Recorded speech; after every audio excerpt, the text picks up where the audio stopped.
واش فعلا لقب كاس الامم الافريقيه خرج من المغرب بالكره؟ وشنو هو السر ديال هذه الفوطه اللي دارت ضجه كبيره؟ اليوم غنصدمك عزيزي المتابع والعاشق للساحره المستديره بحقائق عن السحر في الملاعب الافريقيه، هذه الطقوس الممنوعه منعا كليا في جميع ملاعب العالم، واللي ما خلات الكاف ما دارت باش تمنعها في الملاعب الافريقيه بكل بساطه لانها النقطه السوداء في كره القدم الافريقيه. اولا مرحبا بالاصدقاء الجدد في القناه، شرفتونا بالانضمام ديالكم، وطبعا تحيه كبيره لجميع المتابعين.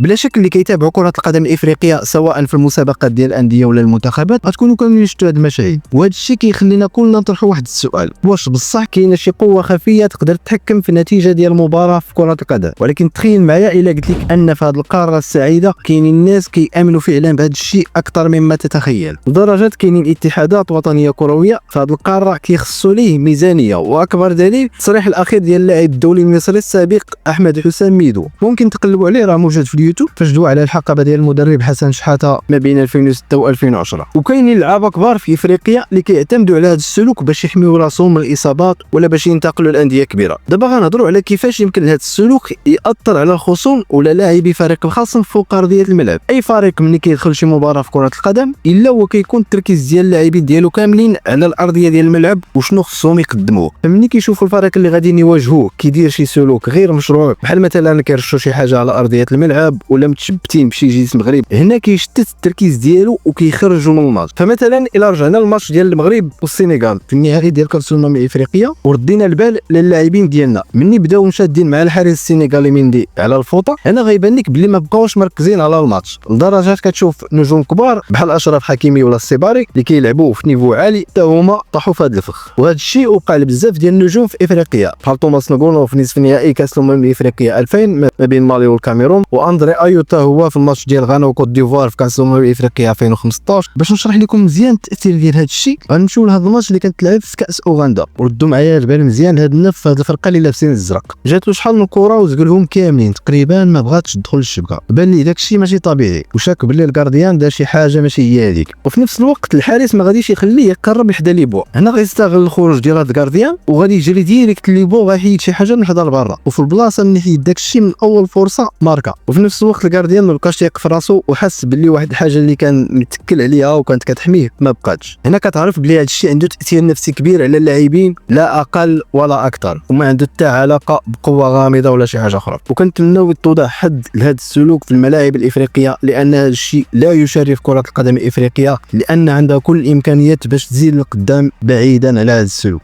والناس اللي كيديروا هاد الطقوس كنطلبوا الله يهديهم. وفي الاخير بغيت نقول ان هذا الفيديو ما هو الا تحليل رياضي ونفسي لهذه الظاهره في الملاعب الافريقيه، وما فيه لا تشجيع ولا ترويج لاي ممارسات غير قانونيه او غير رياضيه. ولو وصلتي حتى لهنا ما تنساش تخلي لنا شي لايك وتعليق زوين، ونتلاقاو في حلقه مقبله باذن الله، والسلام عليكم.